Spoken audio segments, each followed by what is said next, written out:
Hi everyone, my name is Alice Lee and I am a real estate agent here in Georgia. In my last video, I talked about how I sold 10 homes in my first 10 months as a real estate agent.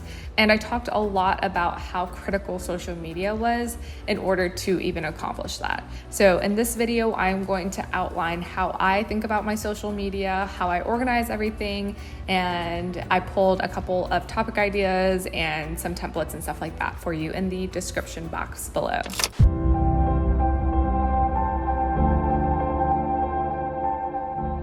All right, so the first thing that I want to say about winning in the social media space when it comes to being a real estate agent is, like any other lead generation platform, you have to be consistent.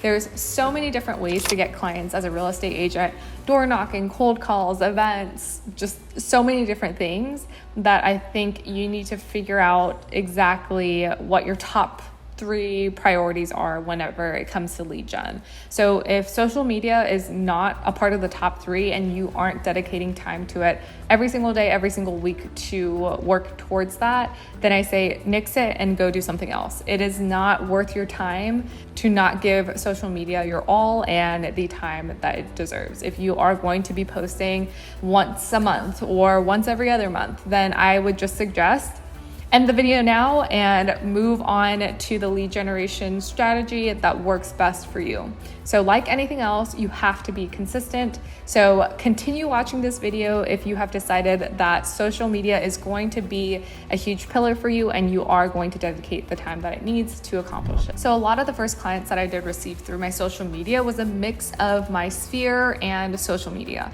Now, what do I mean by that? A lot of people that I ended up working with were people that I knew that I had not interacted with in years. Social media is what really showed them my expertise and knowledge in this area and allowed them to see me as a real estate expert. Now that we've decided that we are going to use social media as one of our lead generation pillars, the next thing we're going to do is select an avatar. Get really narrowed and focused on who you want to help through your content.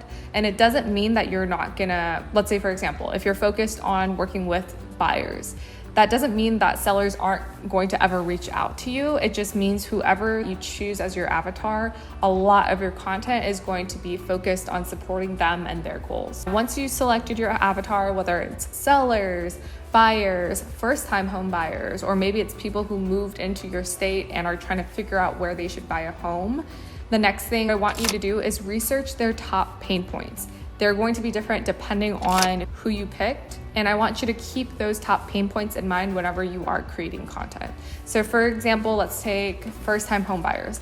A big challenge that they have is they know nothing about the process or how to get started. They don't know what certain terms mean, or they don't know what to expect or how much money that they need to bring in order to purchase a house.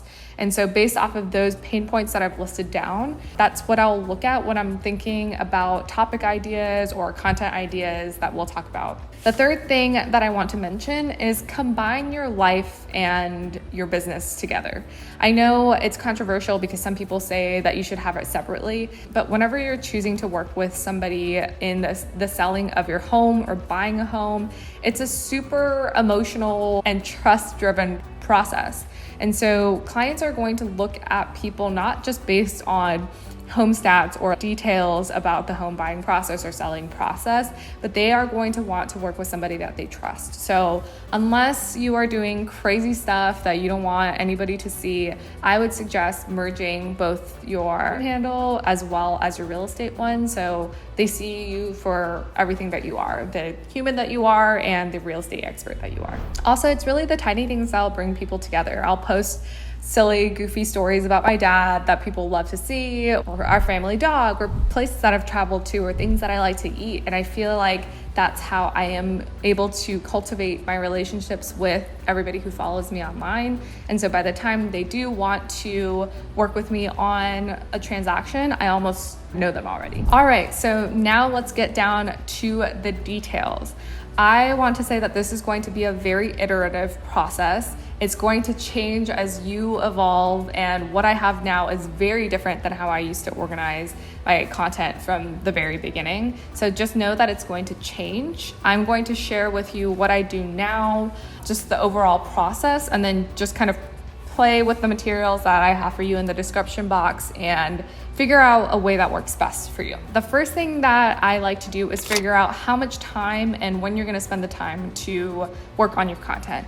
I like to work in monthly batches. So what I will do is I like to spend like a day or two just recording everything that I need to do from a content perspective and then just not think about it for the rest of the month. So I have a worksheet, a spreadsheet that I write out all the ideas that I want to talk about in the following month. I'll spend a day or two just recording the content. I want to do a lot more reels just because the algorithm is picking up more on those things, and it's also cross-promotional. The reels that I put on Instagram, I can also put on Facebook and TikTok as well. And so I've been focusing a lot on reels too. So that will also impact how you will organize. So again, I will have all my ideas. I'll record all of them in a day or two, and then I'll send all the footage to my virtual assistant. My virtual assistant will get them edited, add in music, text, and then she will draft some caption ideas. I'll review them just to make sure that it sounds like me and add, change a couple things there. And then once those are completed, then my virtual assistant will go ahead and schedule them on every single platform that I am on. Instagram, Facebook, TikTok, LinkedIn, YouTube, and if I work on newsletters, she'll help schedule those as well. And so that was something that I did not have at the very beginning, but it's something that I've worked towards. I realized that once I had a system in place, then I can bring somebody in, train them on that. And so that is a huge lifesaver for me, and I could not do it without you, Janine. So yeah, check the description box below. I've included a spreadsheet of how I kind of organize everything and mix and match to how you want it to work for you. Hi guys, so I'm just popping in here. I know in the video I was going through an overview of how I organize everything, but I thought that it might be helpful to show you my exact layout. All you'll have to do is click File and Download in order to make a copy of this on your computer. So this is basically my entire real estate process, social media wise. So first I'll go through and write down my content ideas for the next month. I mentioned I like to work on a monthly basis. I'll spend a day or two recording all the videos, and then I'll put the video files in a drive or wherever my video editor can access them. Number 4, I have my virtual assistant who will go through, get the final videos from the video editor, or if you edit them yourself, you can skip this, and she will write a proposed caption for the video. I'll go through and do a final review and mark it off if they look good, and then she will schedule the rest of the content on all different platforms for that next month. So here is a category or a section that I made for you, and I've listed out, your top 3 categories. And the reason why is because you don't want to be all over the place with your social media content. Like I mentioned, pick the top 3 niches that you want to talk about. It could be, first time home buyers. And then, maybe even within that, you can talk about the buying process, selling process, whatever it can be. And maybe another category are home videos. Maybe there are new listings that are popping up that you want to showcase. So based on these categories, you can always go back to this and think about what other topics you can talk about, and to remind yourself to stay focused on these 3. By all means, if you want to talk about something else outside of that, definitely feel free to, but I just like setting these 3 categories. And underneath those categories, you can start writing out ideas about relating to each one. And if you're really stuck on what to even talk about here, then go to ChatGPT and you can literally write real estate, social media topics. And so it will give you ideas right here.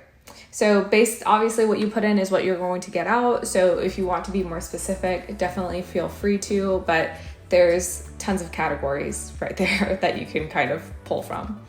So after I do that, then if you go to this month category, I'll create a copy of this for every single month. So for example, if we are in May, I'm going to write out the dates on when I would want these pieces posted. And so this is totally up to you. I try to aim to at least post once a day. If you want to just start small and build up from there, maybe it could be once a week, twice a week. Just put the dates on there, and my virtual assistant will put the name of the content piece, and then they'll do a proposed caption for it.